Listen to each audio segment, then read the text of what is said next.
The year 1878 bled the high plains dry. Along the border where New Mexico territory gave way to Texas, the sun was not a giver of life, but a hammer, beating the earth until it cracked and surrendered its ghost in shimmering waves of heat. This was the domain of Cole Harrington. At 32, Cole was the master of 40,000 acres of thirsty land and thousands of longhorn cattle that were growing leaner by the day.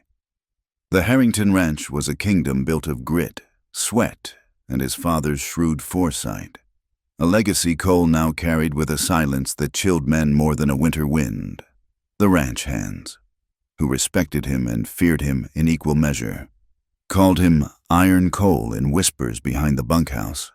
They said his heart was as hard as the parched soil he ruled, that he spoke only when necessary and smiled even less. They were mostly right. His days were a ritual of hard lines and harder realities. From sunup, when the sky was a pale, bruised purple, to sundown, when it bled orange and red over the horizon. He was in the saddle. He rode the fence lines, his gray eyes missing nothing, not a loose strand of wire, not a coyote's track, not the telltale circling of buzzards that spoke of a dead or dying steer. He checked the stock tanks, his mouth a grim slash as he noted the receding water levels. His world was vast, empty, and defined by the singular, desperate need for water. The heart of that need, the very lifeblood of the Harrington Ranch, was Willow Draw. It was less a creek and more a stubborn green artery that snaked through his property, fed by a spring that had, so far, refused to die. It was the only reason his cattle weren't skeletons bleaching in the sun. And it was the reason for the trouble brewing in the nearest town, a dusty collection of clapboard buildings called Dusty Bend. The whispers in town, carried on the same wind that stole the moisture from the air, all said the same thing. Silas Boone wanted the water. Boone, the owner of the Gilded Garter Saloon, was a man who dealt in different kinds of thirst. He was slick where Cole was solid, a creature of shadow and whispers and cleverly worded deeds. He'd recently bought the small, failed plot of land upstream from Cole's ranch, a useless patch of rock and mesquite with one strategic advantage: it bordered the spring that fed Willow Draw. Now Boone was claiming historical water rights, waving a piece of paper he'd likely bought from a drunken clerk, and the tension in Dusty Bend was thick enough to choke on. Cole had ignored the rumors and Boone's veiled offers. His fences were his answer. His silence was his shield. But inside the cold, sprawling limestone ranch house, the silence was a different kind of enemy. At night, he'd sit at the head of a long dining table his mother had insisted upon, a table built for a family he did not have, and eat a solitary meal served by a quiet housekeeper. The wealth his father had amassed, the power he wielded, they all felt like stones in his pockets, weighing him down in the echoing quiet of his own life. 20 miles east, in the heart of Dusty Bend's perpetual haze of dust, Lily Hart knew a different kind of loneliness. At 21, her world was not 40,000 acres, but the 4 cramped walls of Bellamy's General Store. An orphan since a fever took her parents when she was 16. She was beholden to the Bellamys for a cot in a storeroom and a wage that barely kept her in shoe leather. Mrs. Bellamy was a woman whose face seemed permanently puckered from sucking on a lemon. She watched Lily with narrowed, accusatory eyes, counting every cracker put into a barrel and every yard of calico measured, her lips a thin line of constant disapproval. Her husband, Mr. Bellamy, was worse. He was a man of damp palms and a voice that always seemed too close to her ear. He found reasons to brush past her in the narrow aisles, his hand lingering for a moment too long on the small of her back. He'd offer her a piece of horehound candy with a wink that made her stomach clench. Lily deflected him with a cool politeness that was as much a suit of armor as Cole Harrington's silence. She kept her spine straight, her gaze direct, and her hands busy. Her dignity was the only thing she truly owned, and she guarded it fiercely. Her life was a landscape of small humiliations and endless labor. Unpacking crates of tinned goods, weighing out flour and sugar for the town's wives, sweeping the dust that crept in under the door. A Sisyphean task in a town named for it. She listened to the gossip that was the town's primary currency. She'd heard all about the feud between Iron Coal and Silas Boone. The town was divided. The small ranchers and homesteaders, who depended on the runoff from Harrington's land, sided with Cole, though they'd never say it to his face. The drifters, gamblers, and Boone's cronies who haunted the Gilded Garter saw a chance for a shift in power. The good people of the town, like Reverend Thompson and Dr. Ruiz, simply prayed for rain and hoped for peace. Lily felt invisible in these grand conflicts. She was a fixture, like the Cracker Barrel or the bolt of blue gingham that had been on the shelf for a year. She was the girl with no family, no land, no one to stand for her. The weight of that no one was heavier than any crate of supplies. One blistering Tuesday morning, the weight became unbearable. Mr. Bellamy had cornered her in the storeroom, ostensibly to look for a box of shotgun shells, his breath smelling of stale coffee and something sour. He hadn't touched her, not quite, but his presence had been a physical violation. The air felt thick, used up. She needed to breathe. She needed to be clean. With a mumbled excuse about a headache, she slipped out the back of the store while Mrs.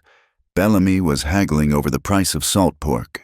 She didn't stop walking until the last rooftops of Dusty Bend were swallowed by the shimmering heat. She carried a small bundle, a thin towel, a precious sliver of lye soap, and the clean, patched chemise she'd saved for Sunday. She knew where she was going. There was a place on Willow Draw, a few miles out of town, where the creek pooled in a secluded hollow, screened by a thicket of cottonwoods and ancient, gnarled willows. It was technically on Harrington land, but it was far from the main ranch operations. It was the only place she could be utterly alone. The walk was grueling. The sun beat down, and the dust kicked up by her worn boots coated her skin, her clothes, the back of her throat. But with every step, the suffocating presence of Mr. Bellamy receded. When she finally pushed through the willows and saw the cool, clear water, it felt like salvation. The pool was shaded, the water moving just enough to catch the dappled sunlight filtering through the leaves. It was a secret, sacred place. She listened for a long moment. The only sounds were the buzz of insects and the rustle of leaves in the faint, hot breeze. She was alone. Quickly, she shed her sweat-stiffened calico dress and underthings, laying them neatly on a sun-warmed boulder. The heat on her bare skin was immediate, intense. For a moment she stood at the water's edge, a pale, slender figure in the vast, harsh landscape. Then, with a sigh that seemed to release weeks of tension, she waded in. The water was shockingly cold, a delicious jolt that made her gasp. It swirled around her knees, her waist, her shoulders. She dipped her head back, letting her long, brown hair float around her. She took the soap and scrubbed away the grime of the town. The feel of Mr. Bellamy's stare, the fine red dust that settled into everything. Here, she was not the orphan, the shop girl. She was just Lily. The water held her, cleansed her, made her feel whole. Cole Harrington had not planned on checking the upper reaches of the draw that day. A report from his forewoman, the sharp and capable Maeve O'Rourke, about a potential bog down near the southern pasture had sent him riding out. Maeve was a formidable Irish woman who could outride and outthink most men, and her word was law among the hands. But having dealt with the bogged steer, Cole found himself restless, the silence of the ranch house already waiting to swallow him. He turned his horse, Zeus, north, deciding to follow the creek back. It was a compulsion. This need to see his water, to reassure himself it was still flowing. He rode slowly, letting the big buckskin pick its way through the rocky terrain. He was downstream from the spring, moving with the current. The sound of the horse's hooves was muffled by the sandy soil near the banks. He was lost in thought, calculating feed tonnage against the dwindling grass, considering Boone's next likely move, when a sound reached him, a splash. Not the sound a fish or a beaver would make. It was deliberate. Instinct, honed by years on a frontier where threats could appear from behind any rock, took over. He drew Zeus to a halt behind a thick stand of cottonwoods, his hand resting lightly on the butt of the Colt Peacemaker at his hip. He swung down from the saddle, his movements silent, fluid. He peered through a gap in the leaves, his eyes narrowed, expecting to find one of Boone's men, or perhaps a drifter poaching his water. He found neither. The woman in the pool had her back to him. Her skin was startlingly white against the dark water. Her wet hair clung to her shoulders. She was washing, her movements graceful and unhurried. For a frozen moment, Cole's mind went blank. His world of cattle, dust, and conflict ceased to exist. There was only the quiet burble of the water and the impossible sight of this woman in his creek. He recognized her, vaguely, the girl from the general store, the one with the quiet eyes and the straight back. He should have backed away. He should have mounted his horse and ridden off, leaving her to her privacy. It would have been the gentlemanly thing to do, the right thing to do. But he was paralyzed. It was as if he'd stumbled upon some rare, wild creature that would vanish if he so much as breathed. He saw not just a woman, but a profound and lonely vulnerability that echoed something deep inside himself.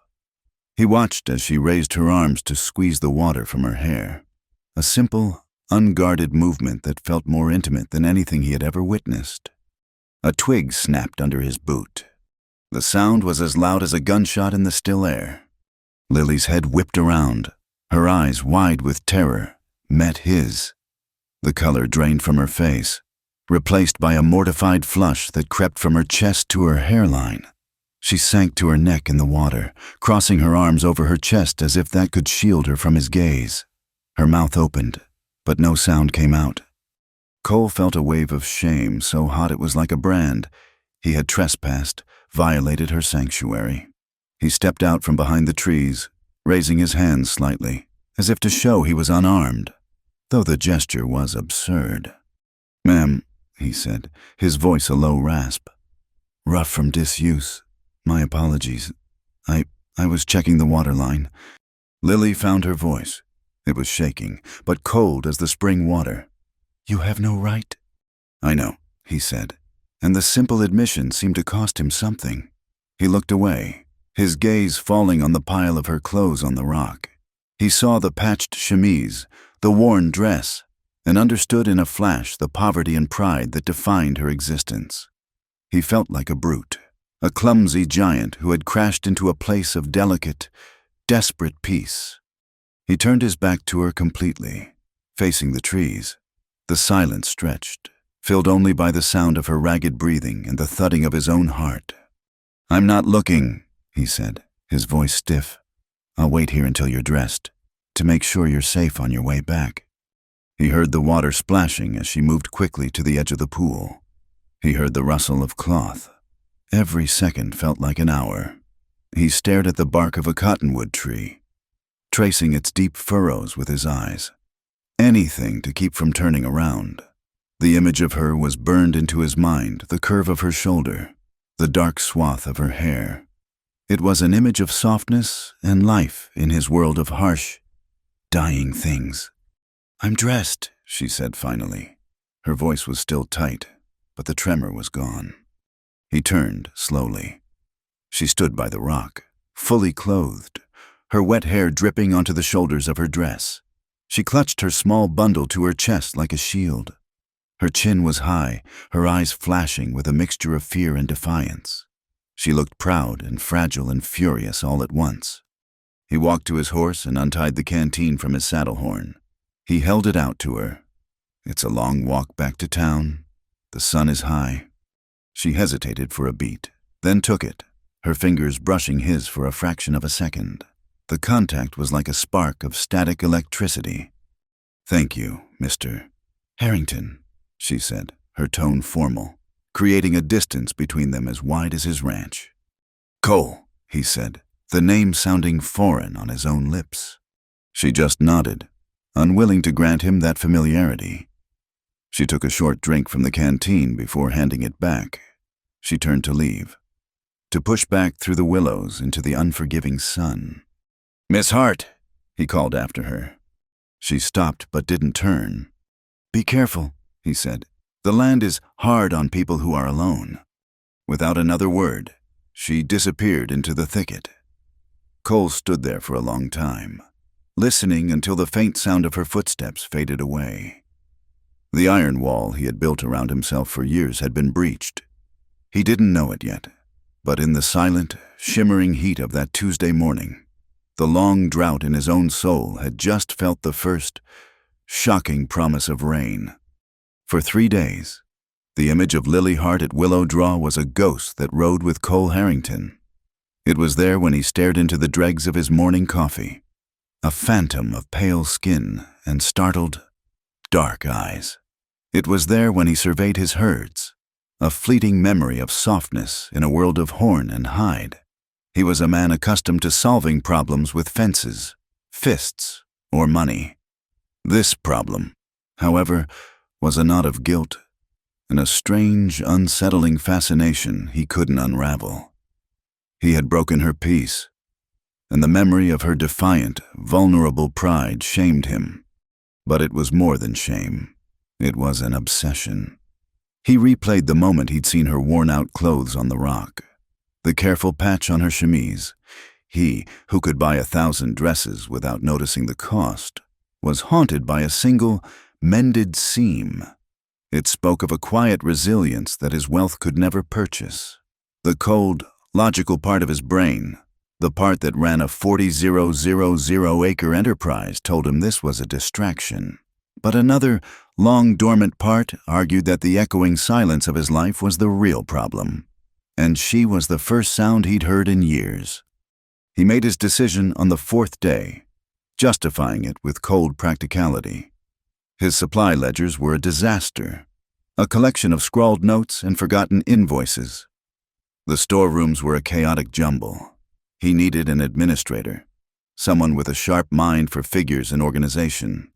His forewoman, Maeve, had her hands full with the cattle and the men. It was a logical, necessary hire. The fact that the only candidate he could imagine for the job was a young woman he'd accosted while she was bathing was a detail his practical mind chose to bulldoze. His arrival in Dusty Bend was an event. Cole Harrington rarely came to town, preferring to send a wagon for supplies. When his big buckskin horse trotted down the main street, curtains twitched in windows and conversations paused. He ignored the stares, his face set like stone, and dismounted in front of Bellamy's general store. The bell above the door jangled, announcing him like a town crier. Mr. Bellamy, who had been leaning on the counter, straightened up as if poked with a cattle prod. "Mr. Harrington, sir, an honor to have you. What can we get for you? Best bacon this side of the Pecos just came in." Cole's gray eyes scanned the store, bypassing Bellamy completely, and landed on Lily. She stood by the flour barrels, a dusting of white on her cheek, her expression a careful, neutral mask. He saw a flicker of the same fear he'd seen at the creek before she suppressed it.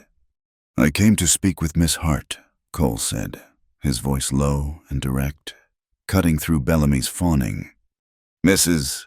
Bellamy emerged from the back, wiping her hands on her apron, her gaze sharp and suspicious. "Lily, what business would you have with our Lily?" The word "our" was a brand of ownership. Cole didn't so much as glance at her. He walked toward Lily, stopping a respectful distance away. "Miss Hart, I have a position open at the ranch. I need someone to manage my household supplies, payroll, and ledgers. The work would require you to live on the premises. I will pay 3 times what you are earning here." The silence that followed was absolute. "Mr." Bellamy's jaw hung open. "Mrs." Bellamy's lips disappeared into a thin, bloodless line. Lily stared at him, her heart hammering against her ribs. It was an escape. It was a trap. The entire town was listening through the thin, clapboard walls. Why, Lily's voice was barely a whisper, but it was clear. It was the one question he hadn't prepared a practical answer for. Because my books are a mess, he said, the honest words sounding inadequate. And because I saw you at the store. You're quick with numbers. You're organized. He didn't add, asterisk. And because I owe you an apology that words can't fix. Lily's chin lifted. She looked past him to the Bellamys, saw the greed in Mr. Bellamy's eyes and the fury in his wife's. Then she looked back at Cole. She saw a man who was deeply uncomfortable, a man who was used to giving orders, not making requests. She was weighing the known misery against an unknown danger. My duties would be strictly clerical, she asked, her meaning perfectly clear. She was drawing a line in the dust right there on the floorboards of the general store. Cole met her gaze, and, for the first time, a flicker of something other than stone showed in his eyes. It was respect. Strictly, you would answer to me for the books, and to my forewoman, Maeve O'Rourke, for the household. You would have your own rooms. It is a position of business. Miss Hart. Nothing more. She took a deep breath. It was the breath of a diver about to plunge into deep water. I accept, she said, on the condition that I can collect my things and leave now. Before the Bellamys could protest, Cole nodded. Get your things. The news shot through Dusty Bend faster than a prairie fire. By the time Lily emerged from the storeroom with a small, battered valise containing all her worldly possessions, a small crowd had gathered across the street. No one said a word, but their stares were a physical weight. Cole placed her valise in his saddlebag and helped her onto the horse. His touch on her elbow, brief and impersonal, yet the sight of it sent a fresh wave of speculation through the onlookers.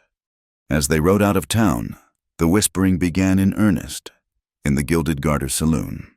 Silas Boone leaned against his polished bar, a smug smile playing on his lips as he listened to the talk.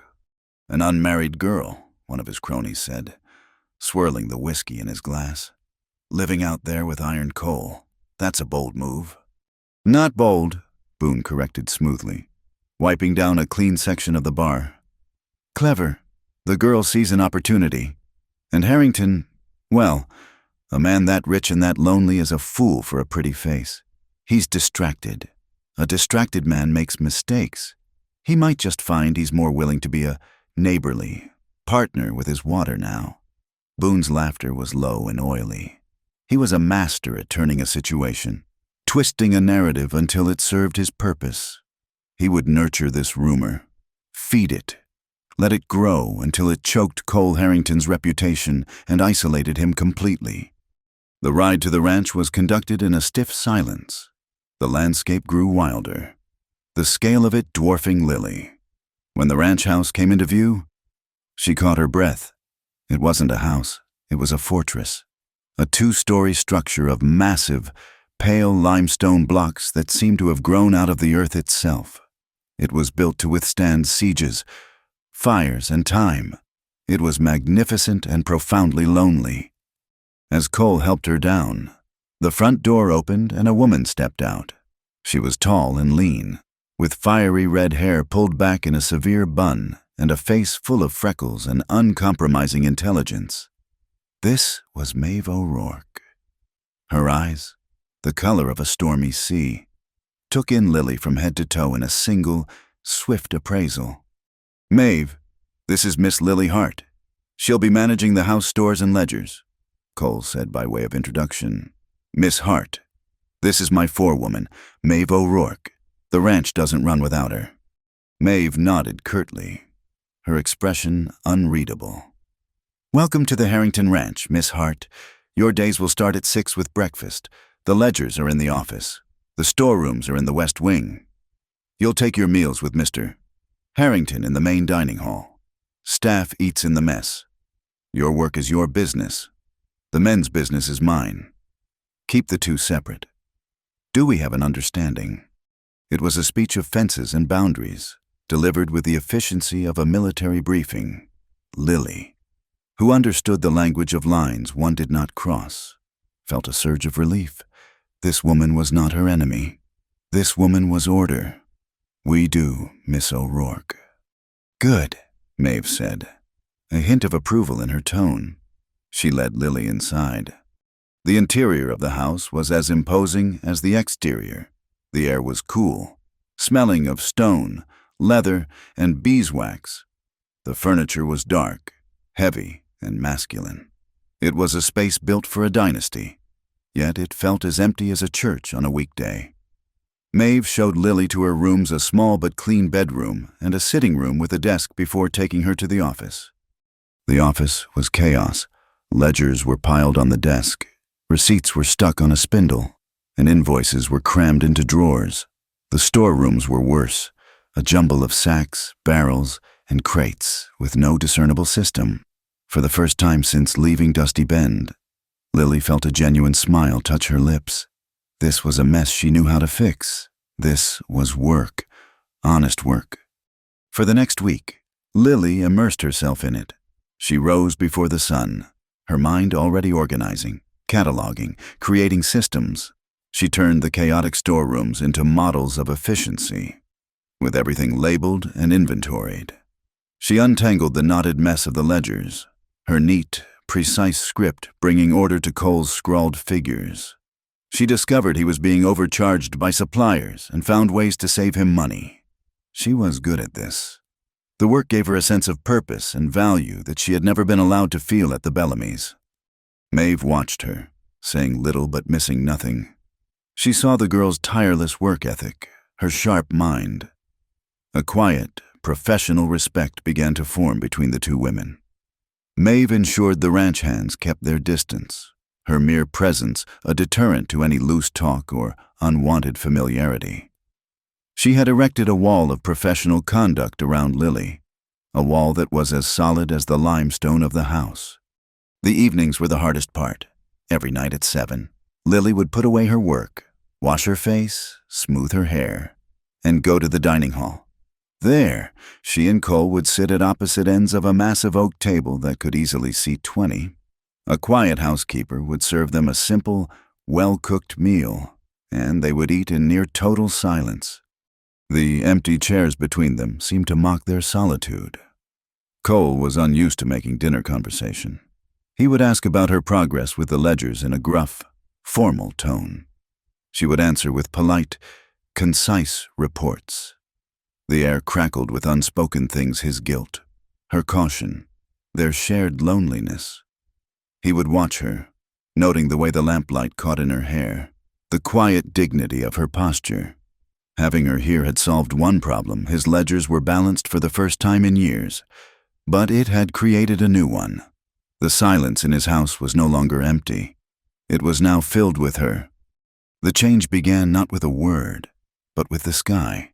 For weeks, it had been a relentless, empty blue, baked white at the horizons. Then, one afternoon, it turned the color of a deep bruise. The air grew heavy, still, and thick with an electric tension that mirrored the unspoken atmosphere inside the ranch house. The cattle in the home pasture grew restless, lowing uneasily, their calls carrying on the unnaturally silent air. Lily, finishing her reconciliation of the month's feed accounts in the office, felt the shift in pressure in her own bones. A headache began to throb at her temples. Across the hall, in his study, she could hear Cole moving about, the sound of his boots heavy and deliberate on the wooden floors.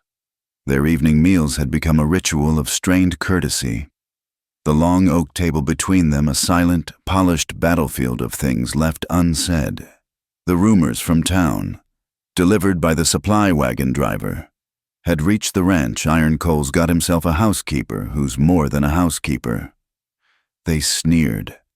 The words were a constant, low-grade fever in the back of Lily's mind. The first gust of wind hit the house like a physical blow, rattling the window panes in their frames.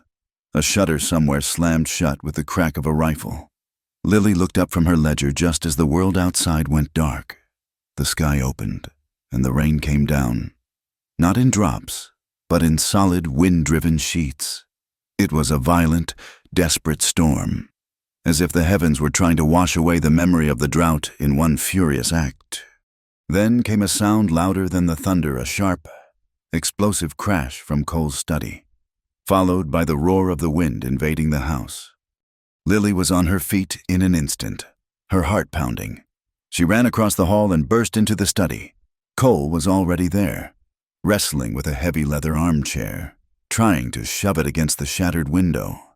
A branch, hurled by the wind, had punched clean through the glass. Rain and leaves were blasting into the room, soaking the rug, whipping papers off his desk. The oil lamp on the mantel flickered wildly, threatening to plunge them into darkness. The bookshelf Cole shouted over the gale, his voice a raw command. "Help me move it." There was no time for thought, only action. The polite distance they had so carefully maintained was obliterated by the chaos. Lily grabbed one end of the heavy oak bookshelf, her hands finding purchase on the carved wood. Cole took the other. Together, they strained, muscles protesting, and slowly pivoted the massive piece of furniture until its solid back was flush against the wall, covering the broken window. The roar of the wind was immediately muffled, reduced to a frustrated howl outside. They stood there for a moment, breathing heavily in the sudden, relative quiet. Rainwater dripped from their hair and clothes. The room was a wreck of scattered papers and soaked carpet. "It'll hold," Cole said, more to himself than to her. He ran a hand through his wet hair, pushing it back from his forehead. His eyes met hers in the flickering lamplight, the formal barrier of Mr. Harrington and Miss Hart had been shattered along with the window pane. In its place was a shared, raw reality. They were just a man and a woman who had fought a storm together. "Your books," Lily said, gesturing to the papers plastered to the floor. "They're just paper," he dismissed, his gaze not leaving her face. He saw that she was shivering, her thin dress clinging to her. Without a word, he turned to a large wooden chest in the corner, opened it, and pulled out a thick, dry wool blanket. He unfolded it and draped it around her shoulders. The blanket was heavy, smelling of cedar and Cole himself. It was a gesture of such simple, profound care that it disarmed her completely. He took a step back, but the room felt small, the circle of light cast by the lamp an intimate world of its own. Outside, the storm raged on, isolating them. The house groaned under the assault of the wind, but in the study, a fragile peace had settled. "Thank you," she whispered, pulling the blanket tighter around herself. He merely nodded, his throat suddenly tight. He busied himself, picking up the lamp and placing it on a small, dry table near the fireplace.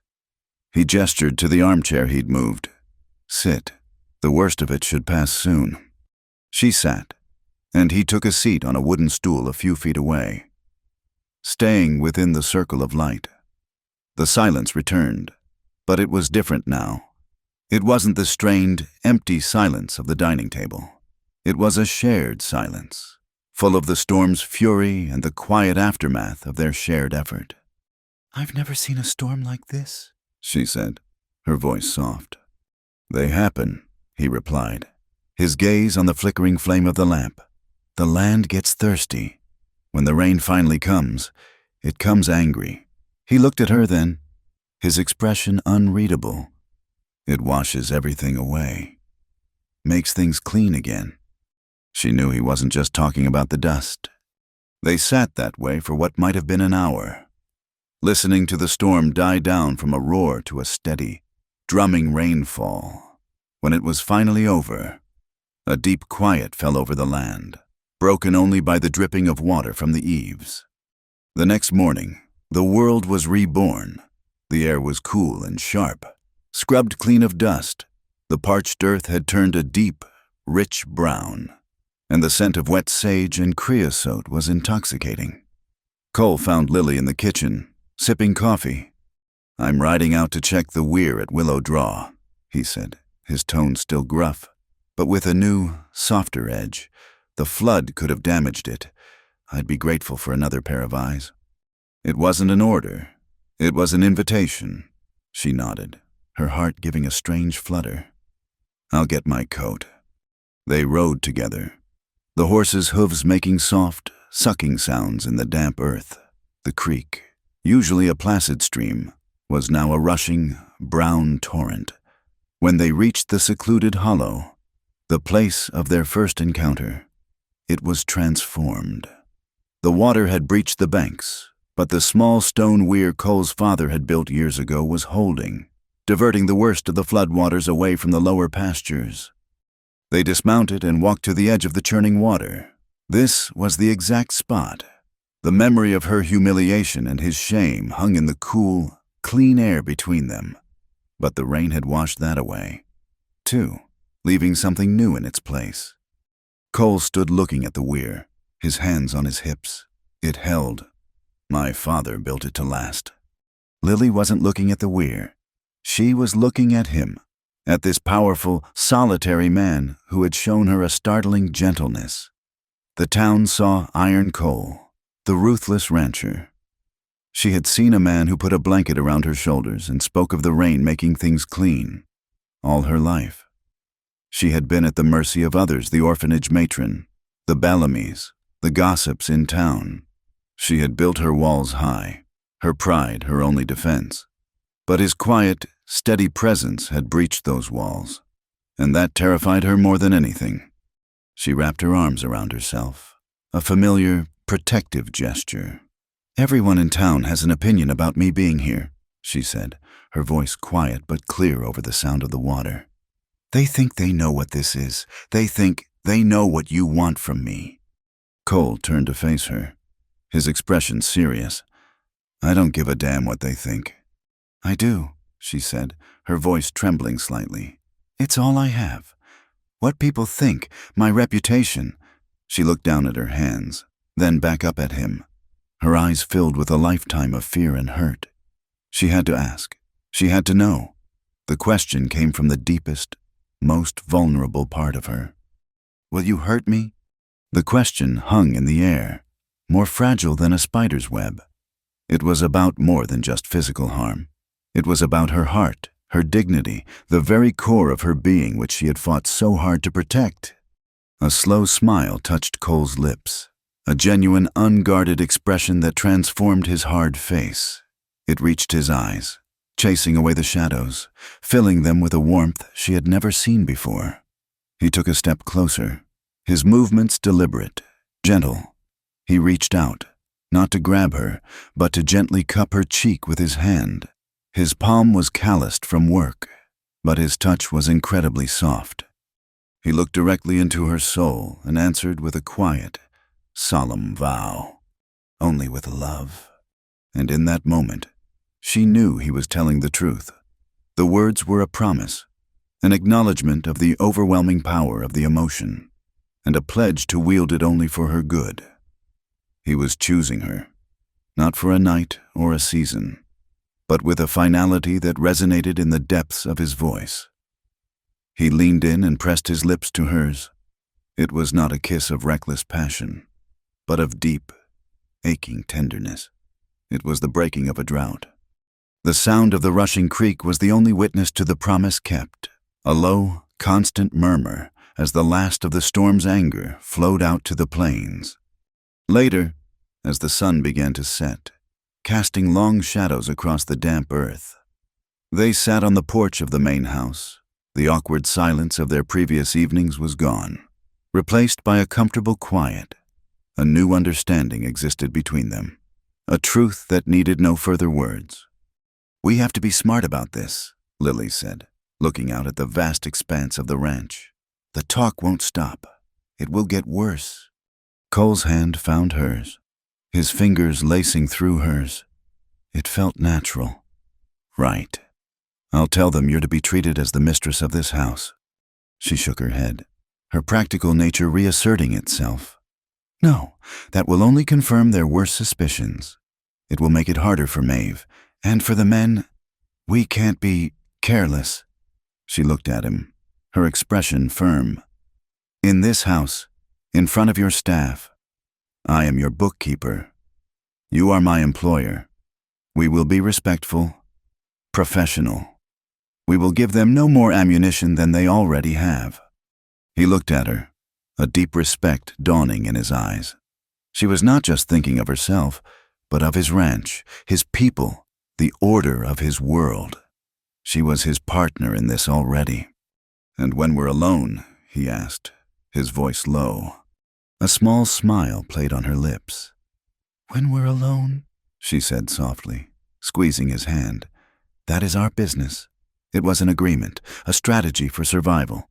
Their love would not be a secret to be hidden in shame, but a private treasure, to be protected from a world that would not understand. The quiet intimacy that had bloomed between Cole and Lily in the wake of the storm was a fragile thing, a secret garden in the middle of a harsh, unforgiving landscape. In the public spaces of the ranch house, they maintained their careful protocol. He was the employer, she the bookkeeper. But in the evenings, after the house grew quiet, his study became their sanctuary. The circle of lamplight that had once felt like an entire world now truly was. But while they were building a world, Silas Boone was sharpening his knives. He understood that Cole Harrington couldn't be broken by force of arms. The man was a fortress, and his ranch hands were loyal. So Boone laid a different kind of siege, one of whispers and whispers turned to action. He started in the saloon, the heart of Dusty Ben's gossip, and worked his way outward. His first move was economic. He invited the regional cattle buyer, a man named Abernathy with a fondness for Boone's whiskey and card games, for a private meeting. "It's a risk. Doing business with Harrington now," Boone said smoothly, pouring a generous measure of amber liquid. "The man's distracted, and this water rights issue could get tangled in the courts for years. A smart man wouldn't want his assets tied to that kind of uncertainty." A week later, a telegram arrived at the ranch. Abernathy was nullifying his contract to purchase 500 head of cattle, citing market volatility. It was a significant blow, leaving Cole with an excess of stock and a shortage of cash flow. Next, Boone paid a visit to the president of the Dusty Ben Bank, a nervous man named Harris who held several of Boone's own sizable notes. The conversation was brief and not unfriendly, but the message was clear. When Cole sent a rider to town to arrange the usual seasonal credit line for winter feed, the request was politely but firmly denied. For the first time in its history, the Harrington Ranch was being treated like a bad risk. The final piece was Sheriff Miller, a man whose spine was as flexible as his appetite for free drinks at the Gilded Garter. Boone didn't need to bribe him outright. He just needed to plant the seed of doubt, to ensure that if any trouble started, the law would be slow to arrive and quick to see both sides of the story. "It's a C-clamp," Maeve O'Rourke said, standing beside Cole in the stables, her arms crossed. The smell of horse and hay was thick in the air. "He's tightening the screw from all sides. No buyers, no credit. He means to starve us out before the first snow." Cole stared out at the dusty corral, his jaw tight. "He's turning the town into a weapon." "He is," Maeve agreed, "and fear is the ammunition." While the men worried about finance and feuds, Lily saw a different kind of poverty on the ranch. It was in the faces of the half-dozen children belonging to the married ranch hands. They were bright, wild, and utterly unschooled, their days spent in dusty, aimless play. Their parents were hard-working people who could neither read nor write, with no hope of providing their children a better future. Lily, whose own life had been a desperate scramble for knowledge, saw in them a reflection of her own past loneliness. One afternoon, she approached Cole in the study. "The large loft above the old carriage house is empty," she said, her tone direct and businesslike. "It's dry and has good light. I would like your permission to clean it out and start a school for the children."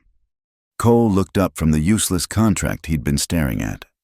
A school, the idea was so unexpected, so completely outside the realm of cattle and water rights, that it took him a moment to process. He looked at her, saw the earnest passion in her eyes, and understood. This wasn't about defiance. It was about building something. "You want to be a school teacher?" he asked, a hint of a smile in his voice. "I want them to have a chance," she corrected gently. "A chance to read a bill of sale and know they're not being cheated. A chance to write a letter home. A chance for a life bigger than this dust. In that moment, his own fight with Boone seemed small. Boone wanted to tear things down, to sow discord for profit. Lily wanted to build. He stood up and walked to the window, looking out toward the carriage house. "Do it," he said, his voice quiet but firm. "Whatever supplies you need, put them on the ledger." The creation of the school became a ranch-wide project. Two of the older hands, skilled carpenters, built sturdy plank benches and a teacher's desk. Maeve, surprisingly, found a crate of her own childhood books from Ireland and donated them. Lily herself spent 2 days scrubbing the loft from top to bottom, then painted a large, smooth section of the far wall with black paint to serve as a chalkboard. The first day of school was a revelation. Lily, holding a piece of chalk in her hand, felt a sense of purpose so profound it almost brought her to tears. She taught the children their letters, their numbers, and read them stories of faraway places. For a few hours each day, the dusty loft became a sanctuary of hope, a tangible symbol of a future that wasn't dependent on the price of beef or the flow of a creek. News of the school, of course, reached Dusty Bend. In the Gilded Garter, Boone twisted it into something ugly. "See," he proclaimed to the saloon's patrons, "it's not enough for him to have his fancy woman in his house. Now she's filling our children's heads with Lord knows what. Poisoning the well of the next generation. It's an affront to every decent, God-fearing family in this territory." He found his most fertile ground in Jed Patterson, a small rancher whose property bordered Coles. Patterson was a proud, angry man, squeezed by the drought and resentful of Harrington's success. Boone fed his resentment, convincing him that Cole's wealth was the cause of his poverty and that the woman at the ranch was a sign of moral decay that threatened them all. The confrontation came on a hot, windy afternoon. Lily was in the middle of a reading lesson when one of the older boys, peering out the loft window, said, "Ma'am, there's riders coming." Lily's blood went cold. She went to the window and saw them 12 men on horseback, moving not with the easy gait of ranch hands, but with the stiff, deliberate purpose of a posse. She recognized Jed Patterson in the lead. She quickly herded the children to the back of the loft, away from the windows. "It's all right," she said, her voice belying the frantic beating of her heart. "Stay quiet now. Just a game." But they had been seen. By the time Cole and Maeve, alerted by a sentry, strode out of the main house, the riders were pulling up 50 yards from the carriage house. A handful of Harrington's cowboys, drawn by the commotion, fanned out behind them, their hands resting near their hips. They were outnumbered, but they stood on their own ground. "That's far enough." "Pattersons?" Cole's voice boomed, carrying easily in the tense silence. It was the voice of a man used to commanding vast, open spaces. Patterson spurred his horse forward a few paces. His face was red with cheap whiskey and manufactured rage. "We've come on behalf of the decent folk of this county. Harrington, we won't have that woman of yours teaching children it ain't right." "The only thing that isn't right is 12 armed men coming onto my property to frighten children," Maeve shot back, her Irish accent sharp as a blade. "You're a sorry excuse for a man. Jed Patterson, letting Silas Boone fill your head with poison while he picks your pocket." Patterson's hand twitched toward his gun. "You watch your mouth, woman." At that moment, a gust of wind whipped a loose piece of canvas from a nearby wagon. It flapped and snapped like a gunshot. Patterson's horse, already on edge, shied violently. It reared, eyes wide with terror, its hooves lashing the air. Standing frozen not 10 feet away was a small boy of about 7, who had trailed after the riders to see the commotion. It was Patterson's own son, Timmy. A collective gasp went through the crowd. The horse came down, ready to bolt, its path directly over the boy. Cole started to move, but Maeve was faster, with a speed that was shocking in its efficiency. She lunged forward, not toward the horse, but toward the boy. She grabbed the back of his shirt, yanking him backward with a force that sent them both tumbling into the dust just as the panicked horse thundered past. The world stopped. Jed Patterson stared, his face ashen. At the spot where his son had been, he looked at the boy, now sitting up in the dust, frightened but unharmed, being helped to his feet by the very woman he had just insulted. He looked at Maeve, who gave his son a quick, reassuring pat before fixing her stormy gaze back on him. The anger and bravado drained out of Patterson and his men. They were no longer a righteous posse. They were a group of fools who had nearly gotten a child killed. Without another word, Patterson wheeled his horse around and, followed by the others, rode away in a cloud of shamed dust. That night, the study felt less like a sanctuary and more like a war room. Cole paced in front of the fireplace, his anger a palpable force. Maeve stood by the window, watching the last light fade from the sky. "This is how he fights," Cole said, his voice a low growl. "He turns neighbors into mobs. He uses children."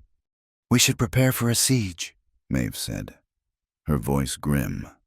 "Stock the cellars, post guards around the clock." Lily, who had been sitting quietly, finally spoke. "No," she said, and both of them turned to look at her. "That's what he wants. He wants to isolate us, to make us look like warlords in a fortress. If we barricade ourselves in, he wins. He's using darkness rumors, lies, backroom deals. We have to fight him with light." She stood up and walked to Cole's desk, her movements full of a new, certain authority. "For 2 weeks, I've been studying your books, Cole. Not just the numbers, but the story they tell. This ranch is fair. You pay better wages than any outfit in the territory.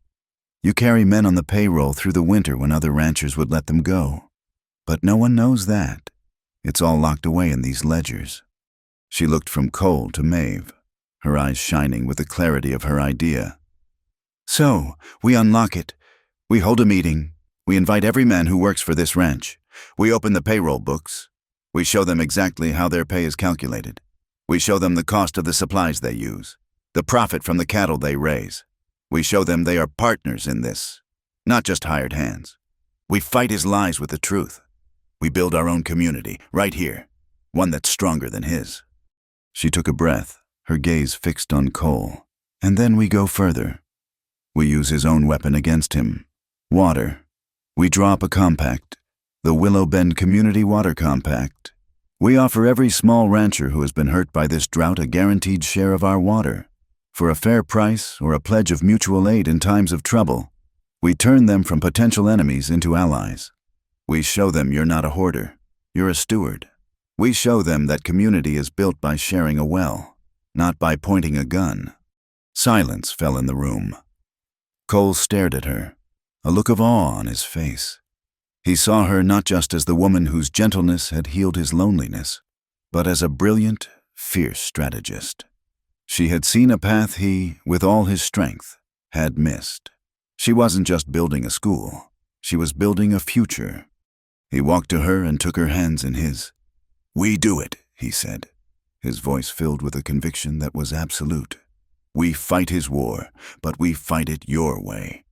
Lily's plan had sent a current of quiet revolution through the ranch.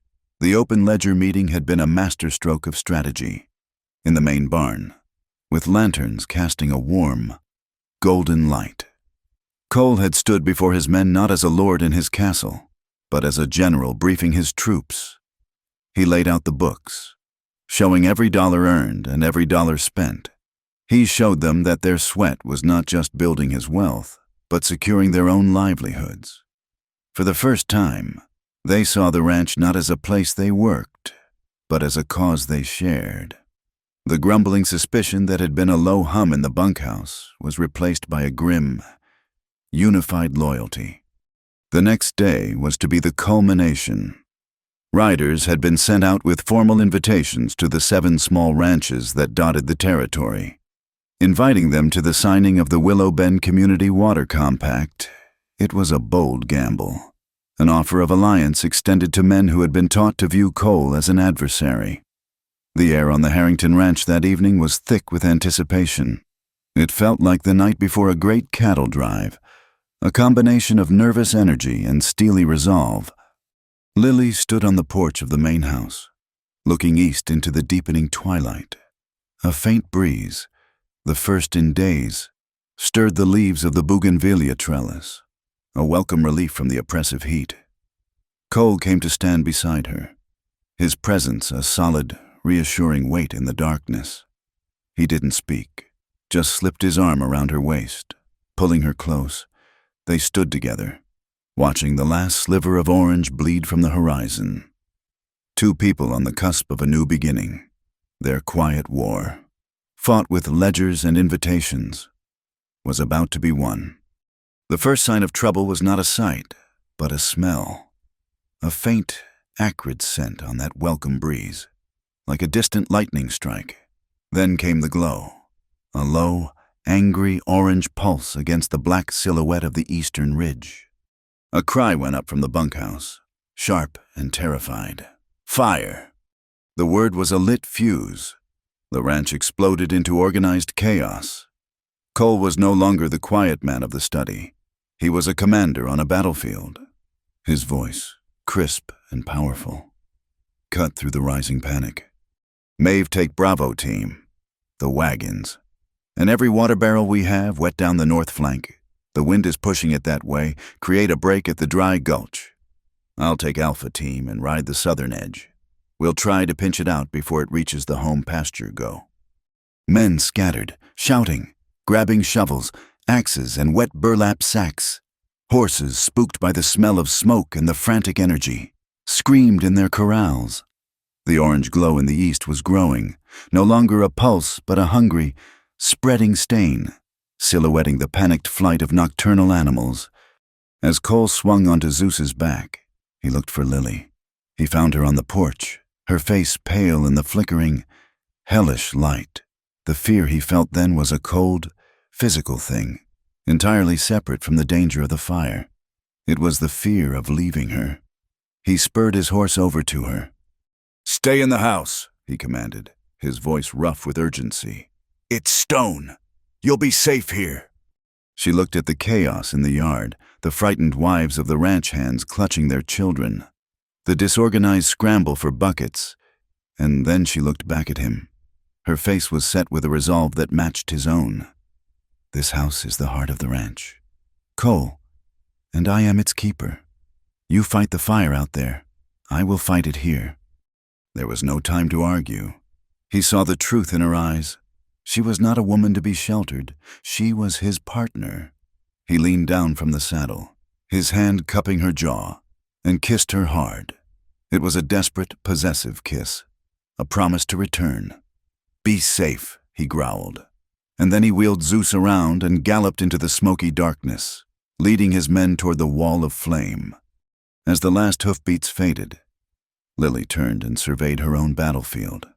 She raised her voice, and to her own surprise, it carried with a calm authority she didn't know she possessed. "Martha, you and I will start a bucket brigade from the well to the house. Douse the porch, the roof, any wood that can catch an ember. Sarah, Maria, take the other women to the kitchens. Brew every pound of coffee we have and put on every pot of stew you can. The men will need it. The rest of you, gather the children. Bring them to the main hall. We'll keep them there. Sing to them. Tell them stories. Keep them calm. Move. Now." The women, who had been frozen in fear, were galvanized by her purpose. A new order asserted itself over the panic. The ranch house, once a symbol of Cole's lonely power, transformed into a command center, a humming hive of determined activity. Lily worked alongside them, her hands soon raw from the bucket handles, her face streaked with soot from a stray ember. She was everywhere, offering a calm word, directing the effort, her mind a clear, cool island in the sea of chaos. Out on the plains, the fire was a living beast. It roared like a freight train, a 50-foot wall of flame devouring the dry grass that was the lifeblood of the ranch. The heat was a physical blow, so intense it seared the lungs. Smoke, thick and black, billowed into the sky, blotting out the stars. Cole and his men worked in a desperate, brutal rhythm riding ahead of the flames, using shovels to dig frantic fire breaks, beating at the edges of the blaze with wet sacks that steamed and smoldered from the heat. It was a battle against a monster that could not be killed, only herded and starved. For hours, they fought. Cole lost track of time. His world shrank to the roar of the fire, the burn of smoke in his eyes, and the straining muscles in his back and shoulders. He worked with the grim focus of a man possessed, driven by the image of Lily's face on the porch. The wind, which had been their enemy, suddenly shifted. A powerful gust from the north pushed the southern flank of the fire into a sudden, terrifying surge. It leaped the shallow break they had just dug, forming a new front that threatened to curl around and trap Cole and the 5 men with him. "Back!" Cole roared, his voice cracking. "Pull back to the rocks!" It was a frantic, terrifying retreat. The horses, maddened by the heat and smoke, fought their riders. The air was unbreathable, a furnace of ash and superheated gas. Cole was the last to fall back, turning Zeus again and again to make sure his men were clear. An ember the size of a man's fist landed on his sleeve, and he beat it out with his gloved hand, the smell of scorched wool sharp in his nostrils. For a terrifying minute, he thought they were lost, that they would be consumed by the inferno they had tried to fight. Then they were through, reaching the relative safety of a rocky outcropping, where the fire had no fuel. He looked back and saw the spot where they had been just moments before, being swallowed by a tidal wave of flame. He leaned over his saddle, gasping for air, his body trembling with adrenaline and the stark, chilling reality of his own mortality. He had almost left her. He had almost broken his promise. As the eastern sky began to pale, the nature of the fight changed. The main fire front had burned itself out against the wide, dry gulch to the north and the rocky terrain to the south. The immediate danger had passed, but the land was a smoldering, blackened ruin. Thousands of acres of prime grazing land were gone. As Cole and his exhausted, soot-stained men rode slowly back toward the ranch complex, they saw a wagon coming toward them. It was moving slowly, kicking up dust from the unburned patch of road. Cole squinted through the smoky haze, his hand instinctively going to his hip. Then he recognized the driver. It was Jed Patterson. But Patterson wasn't armed for a fight. The wagon bed was filled with barrels. Water barrels. As he drew alongside Cole, he pulled his team to a halt. His face was grim, etched with lines of exhaustion and something else shame. "My boy, he told me what your forewoman did," Patterson said, his voice low and raspy. He wouldn't meet Cole's eyes. "Silas Boone. He talks a good game about decency. But there's nothing decent about this." He gestured with his chin toward the smoking fields. "This ain't a feud no more. This is just wrong. It's not much, but it's all the water I can spare." Cole looked at the man who had led a mob to his door, at the barrels of precious water, and he nodded slowly. It wasn't forgiveness. Not yet. But it was a beginning. "Leave it by the stables. Jed," he said, "we can use it." Patterson nodded, slapped the reins, and drove on. The community, which had been so badly fractured, had not completely broken. A single thread of decency remained. The sun was rising as Cole finally slid from the saddle in the main yard. The scene was one of utter devastation and weary triumph. The ranch buildings were safe, ringed by a perimeter of wet, dark earth, but the land beyond was a black, smoking desert under a hazy, orange sky. His men, looking like ghosts in the dawn light, were drinking coffee and eating stew brought out by the women. He saw Lily near the porch steps. She was as grimy and exhausted as he was, her face smudged with soot, her dress torn at the hem, but her eyes were clear, and she stood tall. She had held the heart of the ranch while he had fought for its soul. He walked toward her, his boots heavy with a weariness that went bone deep. He stopped in front of her, and the whole world seemed to fade away. There was only the smoky air between them and the ruin of his land around them. He had spent his life building and defending this place, this legacy of fences and cattle. and in one night, he had almost lost it all. But looking at her, he realized he was wrong. The ranch wasn't the legacy. She was, their future was. He saw with blinding clarity that all his wealth, all his land, was just ash and dust without her. The fear of losing her was a far more powerful fire than the one he had just fought. And in the face of that fear, all his pride, his reserve, his ironclad solitude, melted away. He dropped to one knee. He didn't have a ring. He didn't have a speech. He just had the raw, terrifying, and glorious truth. He took her hand, her small, capable, soot-stained hand in his own. "Lilyheart," he said, his voice thick with smoke and emotion. "I'm not a man for fancy words. Everything I own is that," he gestured to the smoking fields. "It's half ruined, and I'm not much better.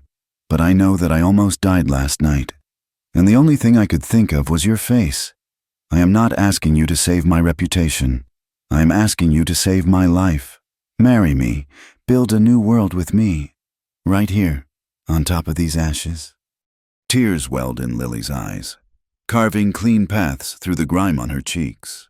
She looked at this powerful man kneeling in the dust before her, stripped of everything but his love for her. And she gave him the answer that had been in her heart since the day of the storm. "Yes," she whispered. "Oh, Cole, yes." He rose and pulled her into his arms, burying his face in her hair, breathing in the scent of her, the only thing that felt real in this ruined world. The wedding took place an hour later. There was no time to waste, no room for ceremony. Their union was an act of defiance against the destruction, a declaration that life would go on. Lily washed her face and put on her one clean Sunday dress. Cole washed the worst of the soot from his face and hands, but remained in his torn, scorched clothes. They were his testament.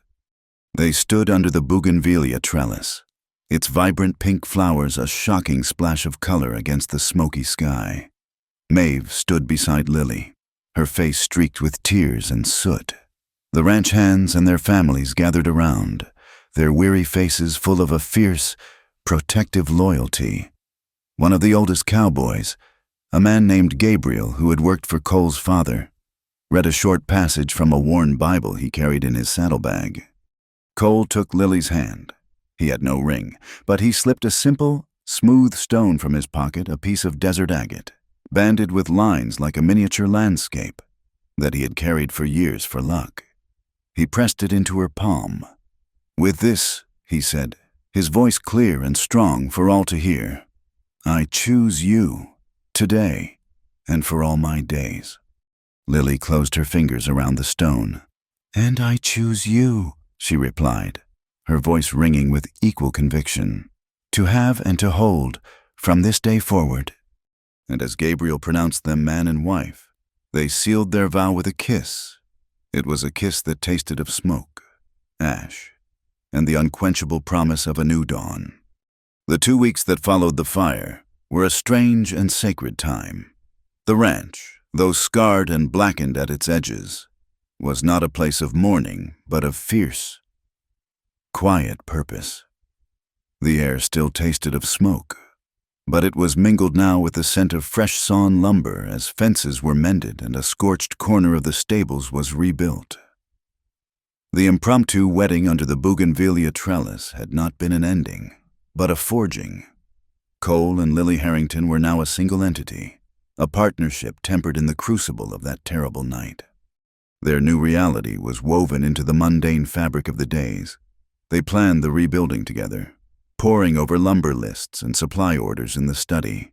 Lily's neat script now filled the pages of the main household ledger, her title changing from bookkeeper to L. Harrington, proprietor. Cole, who had once moved through his house like a ghost, now sought her out, his hand finding hers as they stood on the porch, his quiet presence a constant source of strength. The long, silent dining table was no longer a symbol of loneliness. Now, they sat beside each other, their shoulders occasionally brushing, the empty chairs seeming less a void and more a space waiting to be filled. The news of their marriage and Jed Patterson's change of heart had hit Dusty Bend like a thunderclap. For Silas Boone, it was a declaration of war. His carefully constructed siege was crumbling. The fire, his ultimate act of terror, had not broken Cole. It had given him a wife. The water compact, once a long shot, was gaining traction as other small ranchers, hearing of Patterson's stand, began to reconsider their own positions. Boone was a man watching his empire of whispers and fear dissolve into dust. Cornered, he abandoned subtlety. His only remaining currency was violence. For 3 days, the Gilded Garter was a hive of recruitment. Boone opened his coffers, buying the loyalty of drifters, disgruntled miners, and men so deep in his debt they had no choice but to answer his call. He no longer spoke of water rights or business competition. His rhetoric was now that of a self-proclaimed moral crusader. He wasn't attacking a rival rancher. He was leading a righteous charge to purge the territory of a soiled woman and the man who harbored her. He was twisting his greed into a holy cause, and there were enough desperate, angry men willing to believe him. The attack came on the 3rd night. The moon was a thin, silver sliver, offering little light. A lone rider, one of Cole's outriders, came galloping into the ranch yard, his horse lathered in sweat. "Riders coming! Boss!" he yelled, his voice strained. "At least 30 of them. Armed. They're not hiding their torches." An alarm bell pealed from the bunkhouse, its frantic clang shattering the night's peace. This time, there was no panic. The fire had been a trial by chaos. This was a prepared defense. The men of the Harrington Ranch, their loyalty now absolute, moved with a quiet, grim efficiency, taking up defensive positions they had already planned. Cole met Lilly in the main hall. He was buckling on his gun belt, his face a hard mask of granite. "Stay in the cellars," he said, his voice a low command. "It's the safest place." Lilly, who was directing the other women to a secure room in the back of the house, turned to him. Her face was pale, but her eyes were steady. "No," she said simply. "I am Mrs. Harrington of this ranch. I will not hide in my own home. I will stand with you." He looked at her, at the unshakable strength in her small frame, and he knew arguing was useless. She was right. He nodded once, a gesture of profound respect.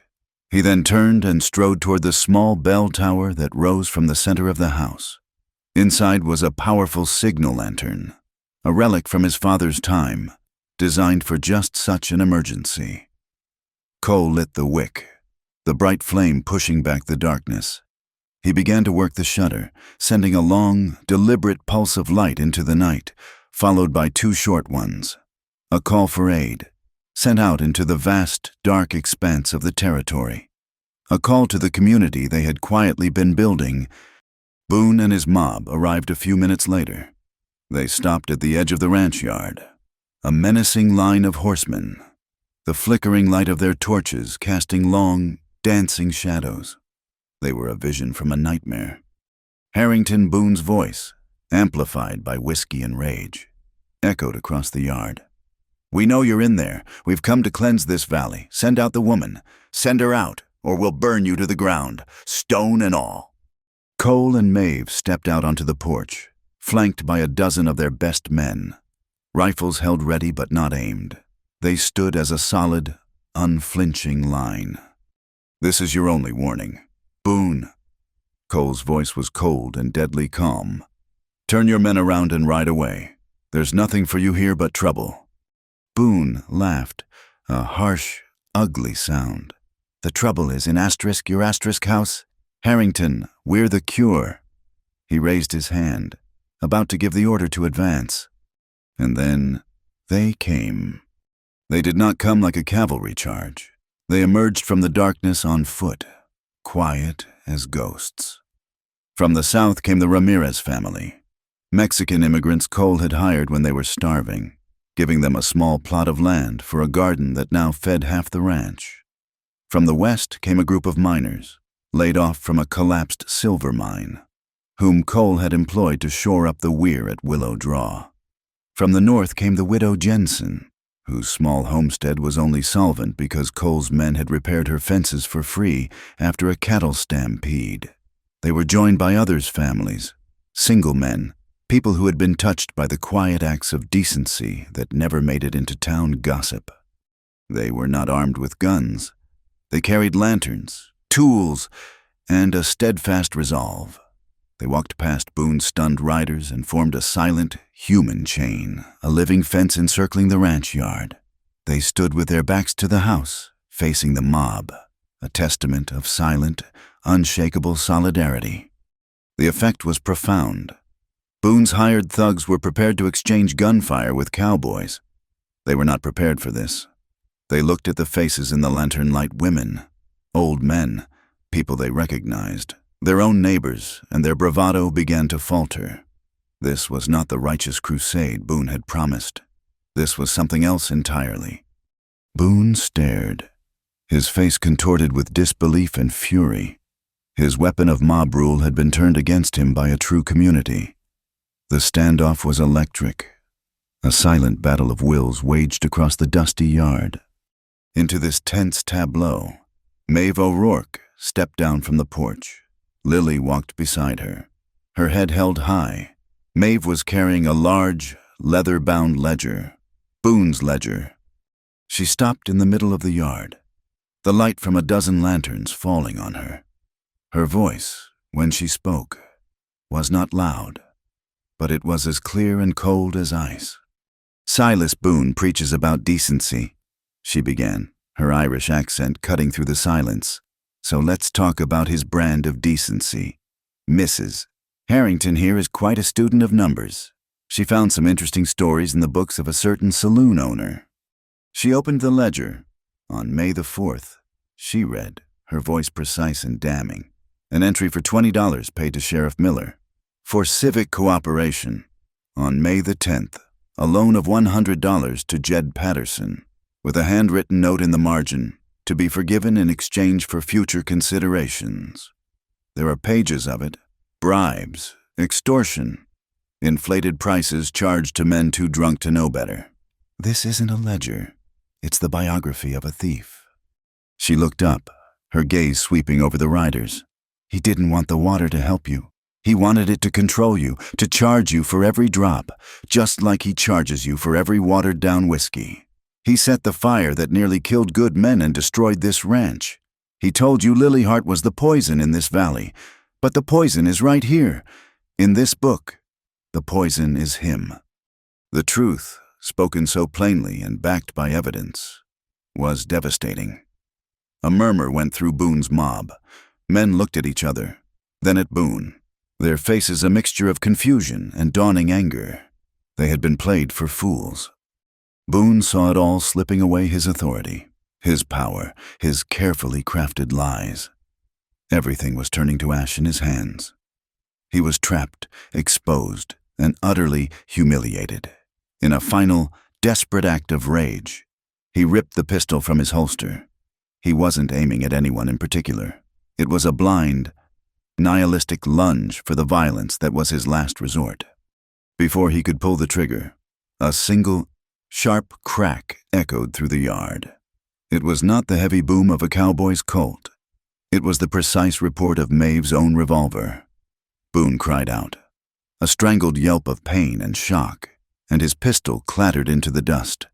He stared stupidly at his right hand, from which two of his fingers now bent at an unnatural angle, a dark line of blood welling up. Maeve had not killed him. She had simply disarmed him. It was an act of supreme skill and profound discipline.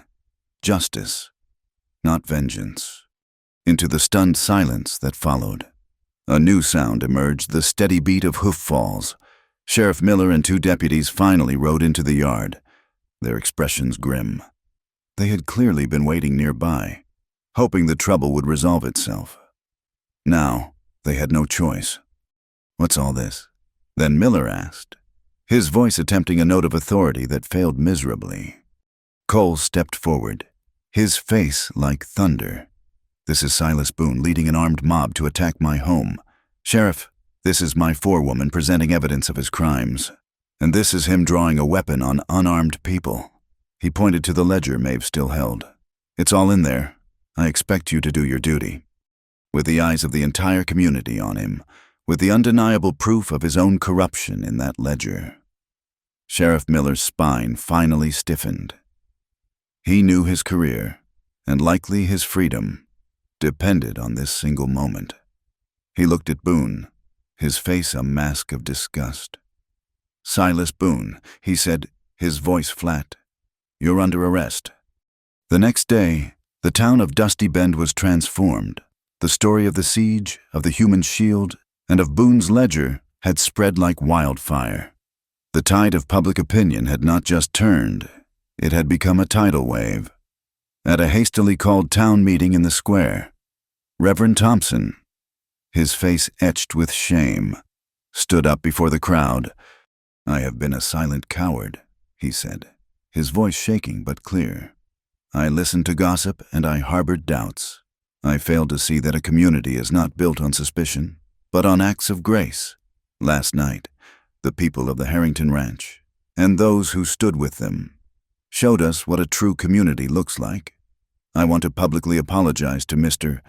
Cole Harrington, and most especially to his wife, Mrs. Lily Harrington. They are not a blight on this valley. They are its heart, and I was too blind to see it." The speech was a public absolution. The last of the whispers died, replaced by a murmur of respect. The victory was complete. Justice had not come from the barrel of a gun, but from the pages of a ledger. The courage of a quiet woman, and the simple, unshakable power of a community that had finally chosen to stand together in the light. The autumn that followed the downfall of Silas Boone was a season of quiet mending. The blackened plains, blessed by the late summer rains, began to show a faint, miraculous fuzz of new green. In Dusty Bend, the gilded Garter Saloon was boarded up, its gaudy sign a monument to a defeated tyranny. The town, healing from its self-inflicted wounds of suspicion and gossip, began to breathe again. A new spirit, one of cautious cooperation, was taking root. At the Harrington Ranch, the rhythm of life settled into a deep and steady peace. Cole, who had once been defined by the hard lines of his property and the solitude of his position, was now defined by the soft smile he reserved only for his wife. He was still a man of few words, but his silence was no longer a shield. It was a space of comfortable companionship he shared with Lily. He found he measured his days not by the number of cattle counted, but by the moment he would return to the house and find her there, the lamplight turning her hair to spun gold as she worked on the ledgers that were now their shared enterprise. Lily, in turn, blossomed. The orphan girl who had guarded her dignity like a miser's gold was now the undisputed mistress of the ranch, a position she held not with arrogance, but with a quiet, efficient grace that earned her the fierce loyalty of the staff. The small school in the carriage house loft flourished, but the greatest change was the one happening within her. As her belly grew, her heart expanded with a love so profound it sometimes left her breathless. She was no longer a solitary soul adrift in the world. She was the anchor of a family, the vessel of a future. Winter arrived early that year. The first cold snap came in late November, painting the windows with frost and turning the men's breath to steam. They were prepared. The barns were stocked with hay, the cellars filled with provisions. The shared threat of the fire had taught them the value of foresight. But no one was prepared for what came next. It began with a sky the color of lead. The temperature plummeted, and the wind, which had been a restless whisper, rose to a mournful howl. Then the snow began. It was not the gentle, drifting snow of a peaceful winter's day. It was a blizzard, a blinding horizontal assault of ice and wind that seemed intent on scouring the very memory of the landscape from the earth. Such a storm was a legend in this dry country, a once-in-a-generation event that was spoken of in hushed, fearful tones. By the second day, the world, had vanished. There was only the roaring of the wind and the suffocating, endless white. The Harrington ranch house, built of solid limestone, became an island in a raging, frozen sea. Cole and his men worked in short, brutal shifts, struggling through chest-deep drifts to keep the livestock in the barns fed and watered, their faces raw from the wind and their bodies aching with cold. On the afternoon of the second day, a lookout, posted in the bell tower, spotted movement through a momentary lull in the storm. A wagon, struggling desperately through the drifts, was making its way toward the ranch. Cole, peering through a spyglass, recognized the driver. It was Jed Patterson. His wife, Martha, was huddled beside him, and his son, Timmy, was a small, bundled shape between them. Their small homestead, exposed on the open plains, would not survive this storm. Cole didn't hesitate. "Open the gates," he ordered. "They'll stay here." The Pattersons were the first to arrive, but they were not the last. Throughout the day, as word seemed to travel on the wind itself, a small, desperate exodus made its way to the one place strong enough to shelter them. The Ramirez family came, their face pinched with cold. The widow Jensen arrived, half frozen. Even the Bellamys from the general store, their own roof having partially collapsed under the weight of the snow, appeared at the door, humbled and terrified. Cole and Lily welcomed them all. The great house, once a symbol of isolation, became an ark. Grudges and past enmities were meaningless luxuries in the face of the storm's fury. Survival was the only thing that mattered. The vast dining hall was transformed into a communal shelter. Blankets and mattresses were laid out on the floor. A fire roared in the massive hearth. The kitchens, under Lily's calm direction, worked around the clock, producing endless pots of coffee and hearty stew. The children, at first frightened by the storm, were soon caught up in the novelty of it all, their laughter echoing in the crowded, warm space. For the first time, the house was full. It was noisy, chaotic, and vibrantly, wonderfully alive. On the third night of the storm, the wind reached a terrifying crescendo. It shrieked around the corners of the house like a banshee, and the snow piled in drifts that reached the tops of the first-floor windows. Inside, a fragile community huddled together, bound by their shared predicament. It was just after midnight when Lily, resting on a settee near the fire, felt the first sharp clench low in her belly. She gasped, her hand instinctively going to the taut swell of her stomach. Martha Patterson, sitting nearby, saw the look on her face. Her own expression, which had been a mask of weary resentment, shifted to one of sharp, immediate concern. "Is it your time, child?" she asked, her voice a low rumble. Lily nodded, her eyes wide. Another pain, harder this time, seized her.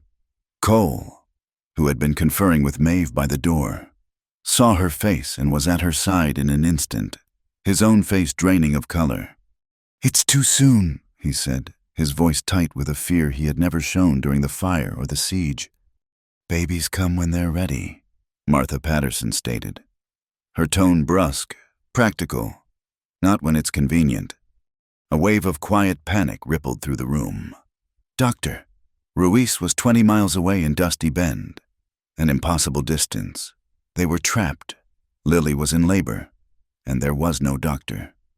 The women, drawn by an ancient, instinctual call, began to move. Maeve, her face set and determined, took charge. "Right, we need hot water, clean linens. Cole, you and the other men, wait in the study.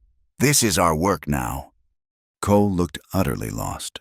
All his strength, his authority, was useless.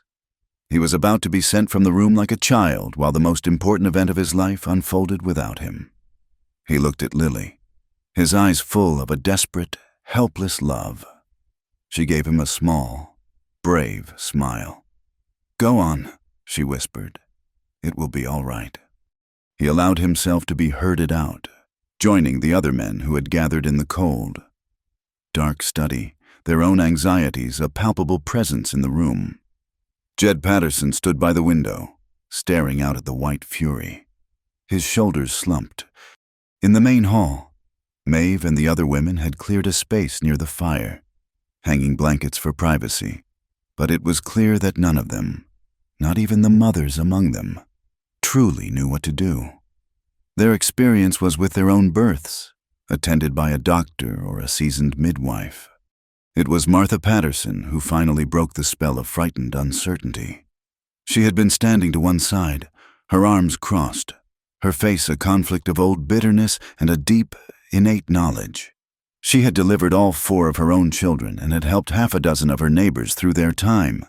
She looked at Lily, saw the girl's fear, and the hard shell around her own heart finally cracked. This wasn't the fancy woman of the big house. This was a young mother, frightened and in pain. With a heavy sigh that seemed to release years of resentment, Martha Patterson walked into the curtained-off space. Well, don't just stand there like a flock of spooked hens. She grumbled, her voice the familiar, rough instrument of command. Maeve, you've got a strong back. You'll support her. Mrs. Bellamy, for all your faults, you've got clean hands. You'll fetch and carry. The rest of you, pray, but do it quietly. And so, in the heart of a historic blizzard, in a room crowded with former enemies, a birth began. Martha Patterson was a force of nature in her own right. She was gruff, impatient, and brilliant. She coached Lily through the waves of pain with a steady, no-nonsense authority, her hands gentle and sure. The other women worked around her, their old suspicions forgotten, united in the timeless, sacred ritual of bringing a new life into the world. Hours passed, in the study. The men waited in an agony of silence. Cole paced the floor like a caged animal. At one point, Jed Patterson turned from the window. "My Martha," he said, his voice thick. "She knows her way around a birthing bed. She delivered our Timmy during a flash flood. The girl, your wife, she's in good hands." It was an offering, a clumsy but sincere bridge across the divide that had once separated them. Cole stopped pacing and met his eyes. And in that shared moment of anxious fatherhood, the last vestiges of their enmity dissolved.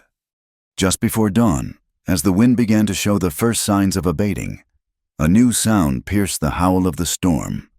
It was a thin, reedy, but powerful cry, the cry of a newborn. A collective, shuddering sigh of relief went through the entire house. In the study, Cole froze, his head cocked, his heart hammering against his ribs. The study door opened, and a tear-streaked, utterly exhausted Maeve stood there, a wide, beatific smile on her face. "You have a daughter, Cole," she said, her voice choked with emotion.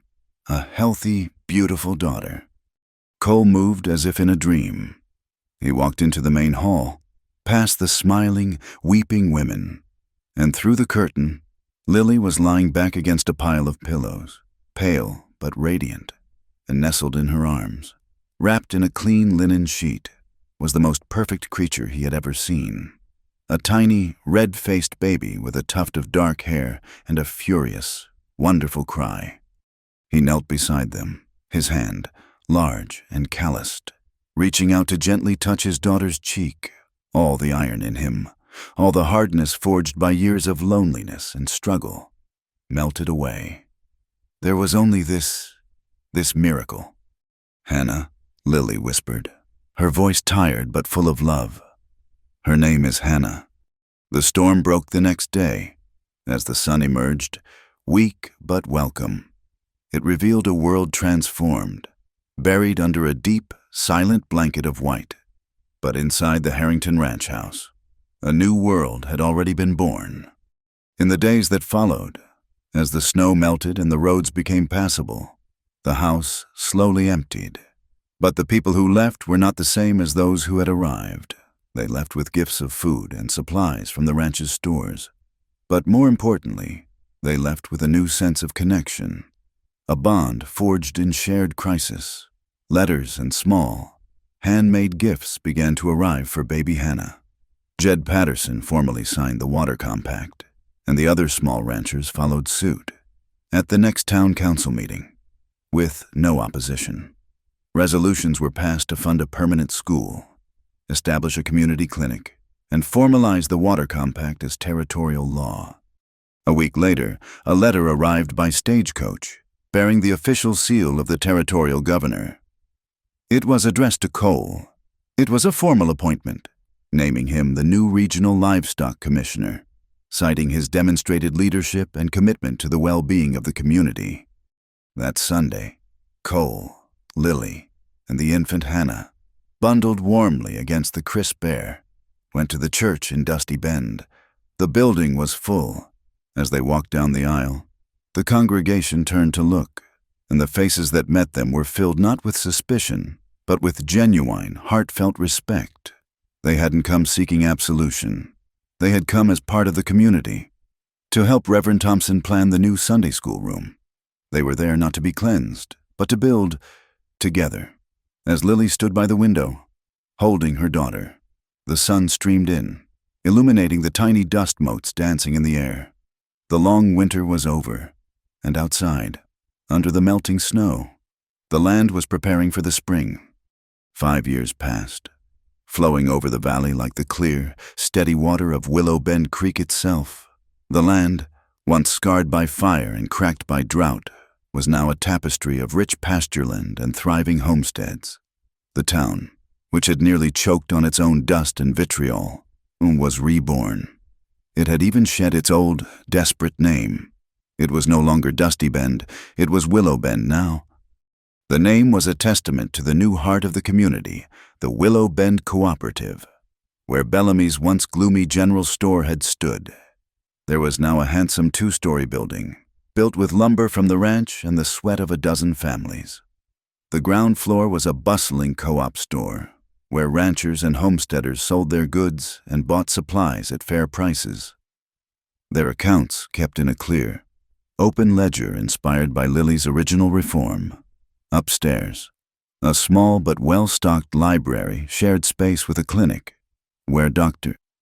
Ruiz, now a permanent resident, tended to the county's health. But the true soul of the new town was the schoolhouse. It stood on a small rise, its walls painted a cheerful white, and from its belfry hung a great brass bell, a gift from Cole and Lily. Every morning at 8 o'clock, its clear, resonant tone would ring out, a sound that could be heard for 10 miles in every direction. It was the sound of the future. And at the center of that future was a 5-year-old girl with her father's gray eyes and her mother's determined spirit. Hannah Harrington was a whirlwind of laughter and scraped knees. Her world the vast, loving expanse of the ranch. Her favorite place was a small, protected hollow just east of the main house. Here, 5 young oak trees stood in a neat row, their leaves rustling in the prairie wind. And then, Cole said, his voice a low, rumbling baritone that captivated the small group of children gathered at his feet. A big, clumsy cowboy came riding along the creek. He was so focused on looking for thirsty cows that he wasn't watching where he was going. Hannah giggled, leaning against her father's leg, and he fell in the water. "Papa?" Cole chuckled, ruffling her dark hair.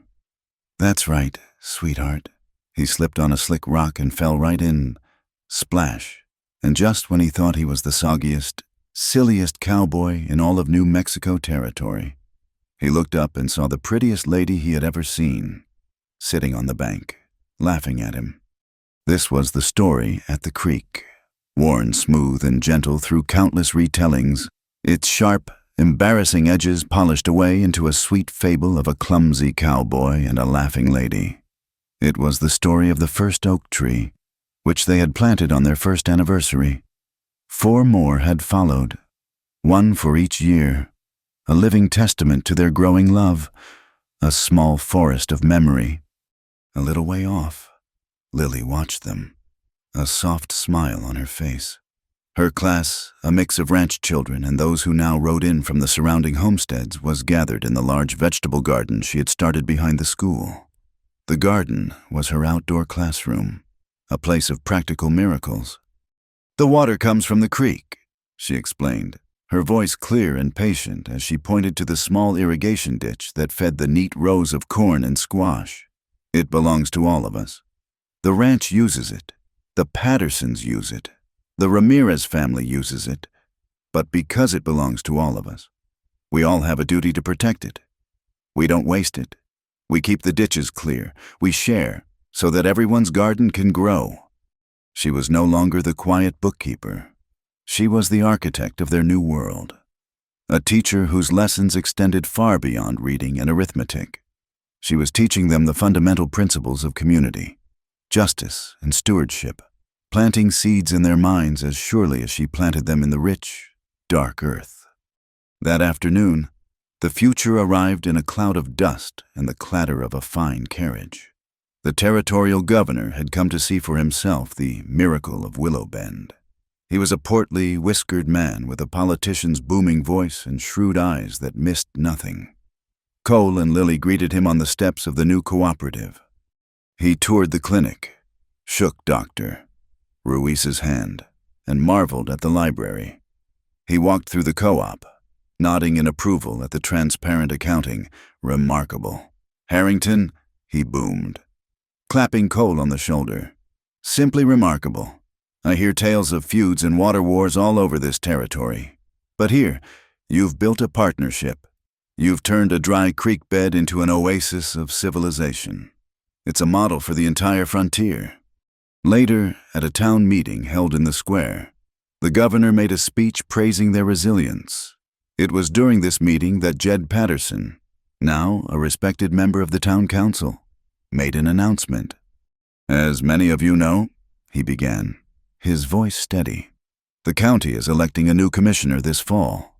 After a great deal of discussion, we've put forward a candidate who has proven her leadership, her integrity, and her grit time and again. A person who has been instrumental in building this community and ensuring its laws are fair and its future is secure. We are proud to nominate Maeve O'Rourke." A wave of applause, heartfelt and immediate, swept through the crowd. 5 years ago, the idea of an immigrant, a woman, holding such a position would have been unthinkable. Now, it felt like the most natural thing in the world. Maeve, standing near the back, blushed to the roots of her fiery red hair, but stood tall, her expression a mixture of surprise and steely determination. She met Lily's beaming smile across the crowd and gave a short, firm nod. The future was in capable hands. That evening, a deep and contented peace settled over the ranch. The air was cool, carrying the scent of cut hay and the distant, comforting low of cattle. Cole and Lily sat on the porch swing, its gentle creak a familiar rhythm in the twilight. The lights of Willow Bend twinkled in the valley below, a small, hopeful constellation on the vast, dark plain. Hannah was asleep inside, dreaming of clumsy cowboys and talking animals. Cole's arm was a solid, warm weight around her shoulders. He had changed in these 5 years. The hard, iron shell was gone, replaced by a quiet, confident strength that was far more powerful. He was a father, a husband, a respected leader. But in these quiet moments, he was just her Cole. He leaned his head against hers, his breath warm in her hair. "The governor called it a miracle," he said, his voice a low murmur. "But it wasn't a miracle. It was you. You saw a future when all I could see was a fight." Lily leaned into him, her heart full. "It was us," she corrected softly. "You built the fortress. Cole, I just helped you open the doors." He was silent for a long moment. The only sound, the chirping of crickets, and the whisper of the wind through the new leaves of the bougainvillea. He turned his head, his lips finding hers in a kiss that was as familiar and as vital as breathing. It was a kiss of shared history, of battles won and peace earned. When he pulled back, his gray eyes were full of a love so deep and steady it was the foundation of her world. He took her hand, his thumb stroking the smooth surface of the desert agate he had given her on their wedding day, a stone she now wore on a simple leather cord around her neck. He looked from her face to the twinkling lights of the town, and then back to her. "I chose you," he whispered, his voice thick with a conviction that had only deepened with time. "In the dust and the ashes, I chose you, and I'd choose you every day for the rest of my life, forever." She brought his hand to her lips and kissed his rough knuckles. She looked out at the valley, at the town that had risen from the weeds of prejudice and fear, now blooming in a season of quiet. Sturdy rebirth, everything she had ever longed for: a home, a family, a purpose, a love that was a sanctuary and not a cage, was right here, in the circle of his arms. "Forever," she echoed, her voice full of a peaceful, certain joy. Thank you for listening to our story. We'd love to know where you're tuning in from, so please comment below to connect with us and share your thoughts. If you enjoyed this journey, please subscribe to our channel, Wild West Night. Give this video a like, and consider supporting us further by hitting the hype button. Your support helps these stories reach more listeners just like you.